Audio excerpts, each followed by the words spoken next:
దావీదుకు ఫాదరు. దావీదు వాళ్ళ డాడీ ఎవరై అంటే యెషై. యెషై ఎక్కడుంటాడు? బెత్లెహేములో ఉంటాడు. బేత్ మీన్స్ హౌస్, లెహెమ్ మీన్స్ ఫుడ్, రొట్టెల ఇల్లు. బెత్లెహేమ్ అంటే రొట్టెల ఇల్లు అని అర్థం. దావీదు సంతానములో యేసుక్రీస్తు, అందుకని ఆయన బెత్లెహేముకు వచ్చినాడు. అక్షర సత్యంగా నెరవేర్చబడ్డది. యెషై మొద్దు నుండి చిగురు పుట్టును.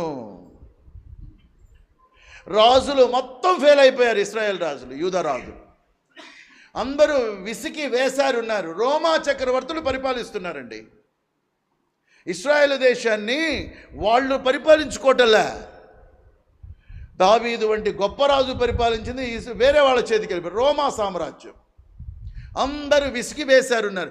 అప్పుడు ఎండిపోయిన దాంట్లో మొద్దు నుండి చిగురు పుట్టును.